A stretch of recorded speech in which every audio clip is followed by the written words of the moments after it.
أبدأ معك سيادة العميد عبد الناصر فرزات. يعني بداية، لو تحدثنا عن الواقع الأمني، هل يمكن أن يتم ضبطه اليوم في حلب بعد كل ما حصل، يعني دون تدخل أمني مباشر؟ السلام عليكم، وعليكم تحياتي السلام. لكم ولضيوفكم الكرام ولأحرار سوريا في كل مكان، وأحر التعازي لشهداء الثورة ولشهداء حلب. أخي الكريم، في الحقيقة ما يجري اليوم هو عبارة عن خلط الأوراق التي تقوم بها قسد منذ بداية الاتفاق في 8 من آذار، وتحاول أيضا في زعزعة الاتفاق الحاصل في نيسان، وهي على سلسلة من هذه الخلط الأوراق. وخاصة اليوم يأتي هذا الخلط مع مناسبة شعور الحكومة السورية أو هدف الحكومة السورية إلى الانتقال بالشعب السوري وسوريا إلى بر الأمان، ومحاولة إيجاد السبل والطرائق المناسبة للجم العدو أو الكيان من الجنوب في متابعة هجماته على الأراضي السورية. في هذا الوقت بالذات يأتي خلط الأوراق من قبل قسد لتحاول أن تقول للعالم أن هناك عدم استقرار وعدم أمن في سوريا، وأن الحكومة السورية غير قادرة على ضبط الأمن والاستقرار في سوريا. وبهذه المناسبة دعني أقول أن خلط الأوراق في الساحل وخلط الأوراق في السويداء واليوم في حلب ما هو هدف قسد من وراء ذلك. في الحقيقة هدف قسد من ذلك هو أولا اكتساب الوقت لصالح قسد في تجهيز عملياتها العسكرية التي بدأت تجهز عملياتها العسكرية منذ نشأة قسد حتى الآن، وخاصة في الآونة الأخيرة بعد اتفاق 10 من آذار. في هذه الأوقات تحاول قسد أن بدل أن تقوم بالتمهيد لعمليات الصلح وعمليات تنفيذ بنود الاتفاق، تقوم قسد بحفر الأنفاق والتجهيزات العسكرية لمعارك قادمة سواء في الجزيرة السورية أو في حلب. ولكن تأتي اليوم بالذات، وهذه النقطة أرجو أن تصل إلى القيادة بالذات، هذه النقطة أن قسد اليوم تحاول خلط الأوراق وجر القيادة إلى معارك سواء في الجنوب أو في الساحل أو في حلب. الغاية منها هي لفت الأنظار العالم إلى ما يجري في سوريا وسحب ورقة الاتفاق الأمن في سوريا لصالح قسد. بمعنى آخر تقول أن ما يجري في سوريا هناك أما حرب طائفية أو حرب أهلية، وعلى العالم أن ينتهي أو ينتبه لما يجري في سوريا، وبالتالي تصبح قسد عبارة عن حمام سلام، والشعب السوري والحكومة السورية هو من يطالب في الحرب. في هذا الوقت بالذات أرجو من الحكومة السورية أن تنتبه إلى هذا الموضوع، وبالتالي الاتجاه نحو قتل رأس الأفعى الذي يحاول أن يلعب في الأوراق في سوريا بشكل كامل، سواء في الداخل في الساحل أو في حلب. يعني يجب قتل رأس الأفعى. أين رأس الأفعى؟ رأس الأفعى هو بالجزيرة السورية، وبالتالي عدم الانتباه أو التشتت القوات السورية سواء قوات الأمن أو قوات الجيش السوري إلى حلب أو إلى الساحل أو إلى السويداء، بل الاتجاه نحو النقطة الأساسية ألا وهي تدمير رأس قسد ورأس الأفعى في الجزيرة السورية. عند ذلك تنتهي كل الأمور في سوريا. أما ما يجري الآن في سوريا، فأعود إلى سؤالك، ما يجري الآن في حلب هو عبارة عن استخدام هذا التوتر للفت الانتباه، لذلك أو جر القوات السورية إلى الدخول إلى الشيخ مقصود أو إلى الأشرفية، وهذا خطأ كبير في الوقت الحاضر. والسبب الرئيسي يعود بذلك إلى أن قسد حاولت أن تبني دفاعاتها القوية في الشيخ مقصود وفي الأشرفية، وحاولت أن تجهز المدافع، تجهز القناصات على السطوح، وترمي رميا حرا باتجاه المناطق الآمنة سواء في الخالدية في شارع النيل في السبيل أو في الميدان أو في المناطق المجاورة لحي الأشرفية وحي الشيخ مقصود.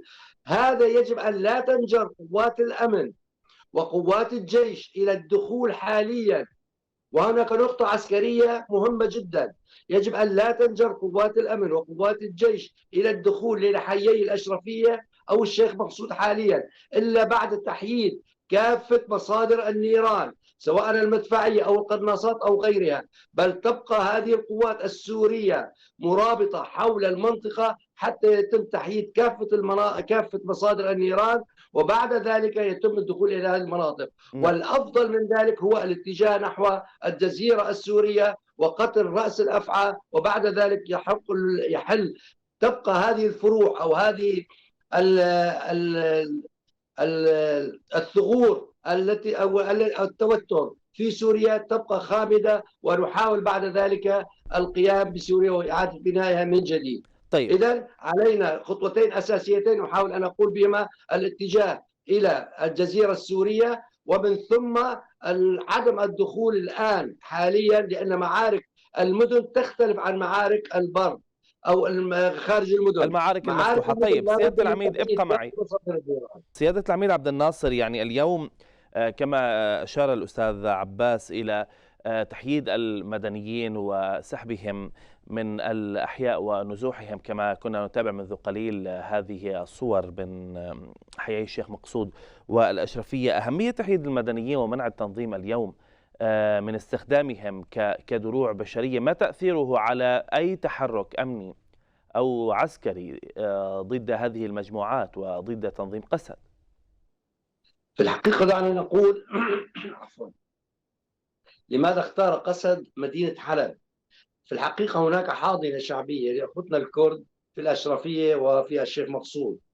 ثانيا، وجود المدنيين بين المقاتلين يجعل عصيا دخول القوات المسلحة وقوى الأمن إلى هذه المناطق. لذلك هنا نقول أنه لا بد لنا من إخراج كافة المواطنين المدنيين، وهذا ما قامت به قوى الأمن وقوى الجيش السوري: إخراج المدنيين من منطقة الشيخ مقصود ومن الأشرفية خارج هذه المناطق، بعيدا عن متناول أو مدى القناصة ومدى المدافع التي تملكها. ونحن نتحدث سيادة العميد، عذرا للمقاطعة، هذا الخبر العاجل الظاهر الآن على شاشة الإخبارية، مصدر أمني يقول الإخبارية أن قوى الأمن الداخلي تنفذ عملية أمنية في حي الورد بدمشق وتعتقل عددا من الخارجين عن القانون. إذن مشاهدينا الكرام، في هذا الخبر العاجل الظاهر الآن على شاشة الإخبارية، مصدر أمني يقول الإخبارية أن قوى الأمن الداخلي تنفذ عملية أمنية في حي الورود بدمشق وتعتقل عددا من الخارجين عن القانون. سيادة العميد، يعني التحركات على كامل الجغرافيا يحاولون دائما إثارة هذه يعني عدم الاستقرار في البلاد. تفضل سيادة العميد. نعم، وهذا ما أشرنا عليه في بداية حديثنا لهذا اليوم، أن قسد تحاول أن تزرع الفتن في كافة الجغرافيا السورية، سواء في الساحل أو في الداخل أو في الجنوب، واليوم في حلب واليوم في دمشق. لذلك تحاول أن تلبك القيادة السورية، قيادة الجيش والحكومة، بمشاغل خاصة بها بقسد. بمعنى آخر، تحاول أن تقول للعالم أن الحكومة غير قادرة على ضبط الأمن، وبالتالي اكتساب الوقت واكتساب العطف العالمي نحو قسد وجر هذه المنطقة إلى حروب أهلية. لذلك نعود إلى حلب حول النقطة الأساسية، ألا وهي إخراج المواطنين الآمنين من حلب. يعتبر هذه الخطوة أساسية ورئيسية لإخراج المواطنين، ومن ثم تحييد كافة مصادر النيران في الأشرفية وفي حي المقصود. ويجب علينا، وأحذر هنا الأخوة المقاتلين، من دخول الأشرفية أو الشيخ مقصود قبل إخماد كافة مصادر النيران، لأن هذه المصادر متمترسة في المناطق، في البيوت متمترة، والشوارع قد تم تلغيمها، والسطوح قد تم إملاؤها بالقناصات. لذلك الحذر، كل الحذر من دخول هذه المناطق حتى يتم إخماد كافة مصادر النيران. وهنا أعود وأكرر: لا بد لنا من قتل أو قطع رأس الأفعى الموجود في الجزيرة السورية. ويجب أن نشير إلى نقطة أساسية، أن من يقاتل الآن في الشيخ مقصود وفي حي الأشرفية هم بقايا النظام أو بقايا فلول النظام. وعندما نقول فلول النظام، هم العصابات التي متابعين لنظام بشار الفار، واليوم يختبئون سواء في حلب في الأشرفية وفي الشيخ مقصود، أو في الجزيرة السورية، أو لدى الشيخ الهجري في الجنوب.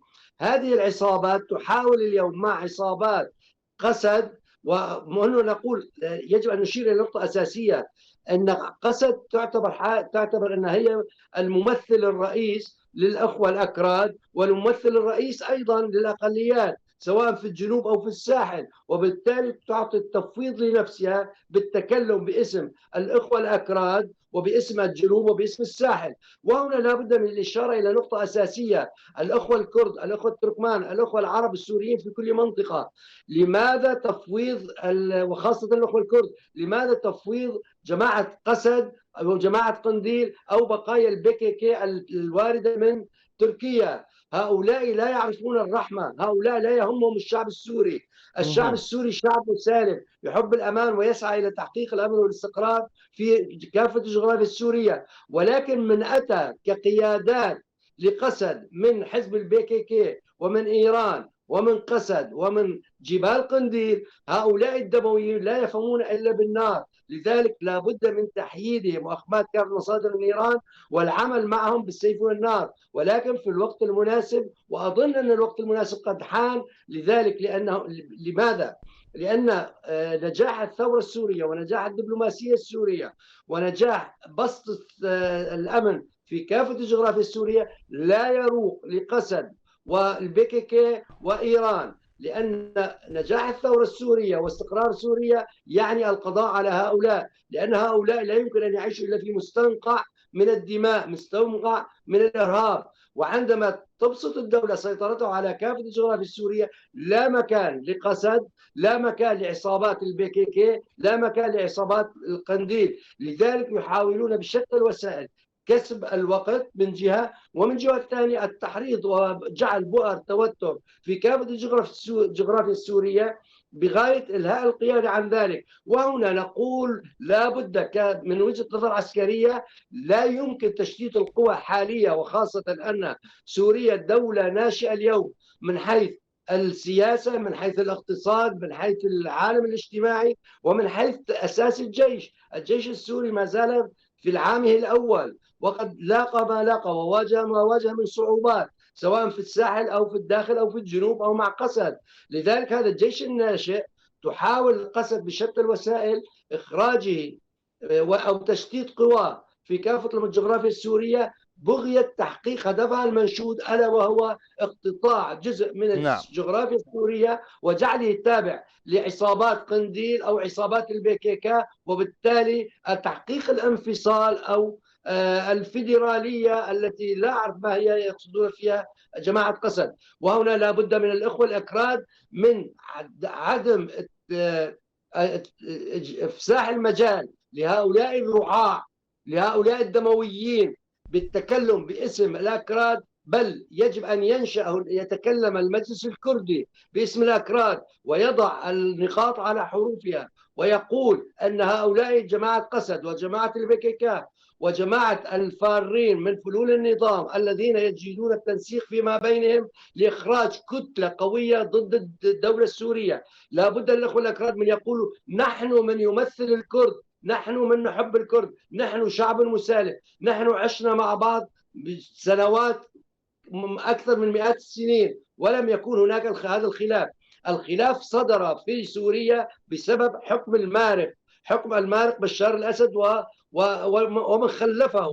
هؤلاء هم من قضى على الحرية، من قضى على الديمقراطية، من قضى على الوحدة الإنسانية في بين مكونات الشعب السوري. نحن كشعب سوري شعب واحد، لا نفرق بين كردي وأرمني وآشوري أو علوي أو درزي، نحن شعب واحد. لذلك علينا أن نعود إلى بنية سوريا الحقيقية، إلى التعاطف، إلى التعاون، إلى بناء سوريا. وهنا نقول لا بد لكافة السوريين أن يقولوا أن قسد، وهذا ما رأيناه ورأيناه بل طلب فيه السوريين بإنهاء موضوع قسد بشكل كامل، بإنهاء كافة بؤر التوتر، لأننا نريد أن نعيش بأمان وسلام لكافة السوريين. طيب سيادة العميد، يعني عسكريا هل يمكن لهذه الجماعات أن تشكل استعصاء في حيي الشيخ مقصود والأشرفية باختصار لو سمحت؟ في الحقيقة دعني أقول في البداية أن قسد اليوم ليس قسد العام 2014. قسد اليوم هي تتمتع بقيادات خارجية من البكك التركي ومن إيران ومن عصابات نعم. قنديل. لذلك فهي عصابات دموية لا يهمها إلا إلى خلق الفوضى في الجغرافيا السورية بشكل كامل. أما عملية إخماد الأمور في الشيخ مقصود والأشرفية اليوم فهو عملية معقدة جدا وليس من السهلة، كما أشار الزملاء إلى وجود الأسلحة ليس فقط الخفيفة بل المتوسطة والثقيلة لديهم، وبإضافة إلى تلغيم الطرقات وجعل المتاريس الخاصة لصد كافة الهجوم على هذه المناطق. لذلك أحذر من وجهة نظر عسكرية عدم الدخول إلى هذه المناطق إلا بعد إخماد كامل مصادر النيران. وأقول للحكومة السورية وللجيش السوري عليكم التوجه إلى رأس الأفعى نعم. في الجزيرة السورية وخاصة في الحسكة والقامشلي، ولا نمانع كرأي شخصي الحل السلمي فهو الأفضل، لأن الشعب السوري قد مل من الحروب، ولكن عندما أشكرك. تفرض الحروب فالشعب السوري لها. ونقول هنا أيضا علينا تعريض قسد سياسيا وإعلاميا وعسكريا وأخلاقيا وأدبيا على المستوى الداخلي وعلى المستوى العالمي، وهذا يتعلق بشكل نعم. خاص أشكرك. بالأخوة الأتراك.